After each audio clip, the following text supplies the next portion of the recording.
خلينا متفقين ان كلنا عايزين نعمل الاكل السريع وما نقفش في المطبخ كتير، بالذات الفترة اللي جاية عشان الصيف. وعلى فكرة الاكل الحلو مش لازم يتوقف له 5 6 ساعات، لا خالص.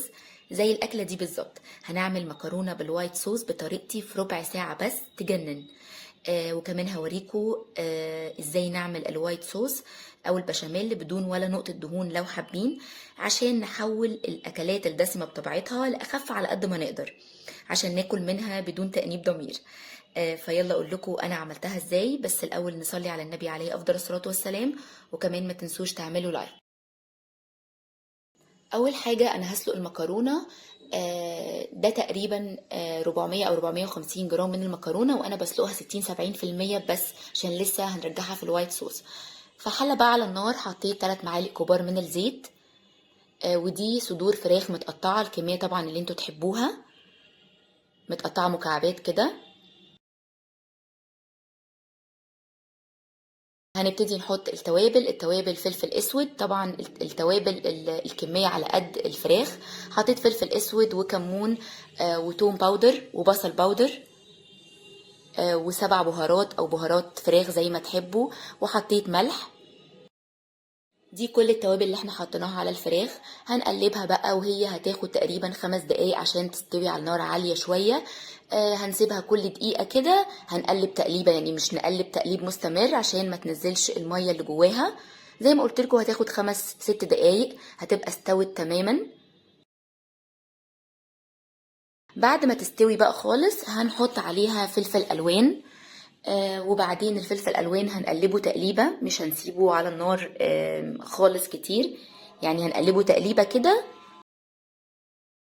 وبعدين بقى هنشيل الفراخ كده في طبق على جنب، عشان بقى نعمل الوايت صوص هنعمله في نفس الحله. زي ما قلنا مش هنقف كتير في المطبخ، ومش هنستخدم حلل ومواعين كتير. ده لتر من اللبن على زي ما قلت لكم 400 او 450 جرام من المكرونه. لتر لبن حطيت عليه 3 معالق كبار من الدقيق، وهقلب كده بالويسك كويس على البارد يعني الاول، وبعد كده هنرفعه على النار على نار هاديه خالص. حطيت بقى ربع معلقه توم باودر وفلفل اسود، ربع معلقه فلفل اسود وربع معلقه توم باودر، وهنقلب بالويسك على النار هاديه زي ما قلت لكم عشان الوايت صوص ما يتلسعش. في الوقت ده حابين بقى تحطوا معلقه سمنه كبيره او معلقتين زيت تاني حطوا، انا ما حطيتش المره دي، ساعات بحط وساعات ما بحطش. حطيت بقى زيتون كده حلقات، وبصوا قوام الصوص حلو ازاي. يعني سمكه كده هو ده السمك المظبوط لانه لسه هيتقل. هرجع بقى المكرونه وبعدين هرجع الفراخ طبعا كان فيها دهون، كنا حاطين 3 معالق زيت كده، فانا اكتفيت المره دي بالدهون اللي انا حطيتها في الفراخ بس. هنحط بقى، حطيت جبنه شويه جبنه رومي وجبنه موتزاريلا، تقدروا تحطوا اي نوع جبنه او ما تحطوش لو حابين تخففوها اكتر كمان، يعني تبقى خفيفه اكتر. هبتدي اقلب، وفي الوقت ده بقى وانا بقلب حسيت ان هي محتاجه شويه لبن او شويه ميه من سلق المكرونه، او حتى ميه عاديه تقدروا تحطوا. كمان انا في الاول حطيت لتر لبن، برضو لو عايزين ما تحطوش الكميه كلها لبن برضو تقدروا تحطوا مثلا نص لبن او 3/4 لبن، والباقي ميه من سلق المكرونه او ميه عاديه. وكده بقى المكرونة كانت جاهزة خطيرة، ما خدتش وقت كتير، يعني وقت قليل جدا في المطبخ حضرناها. بصوا قوام الصوص مظبوط ازاي، احنا عايزين القوام يبقى كده مش اخف ولا اتقل. كمان في حاجة عايزاكم تعرفوها، المكرونة هنحطها على الوايت صوص قبل ما ناكل على طول، عشان لو قعدت في الوايت صوص كده هتطرى اكتر.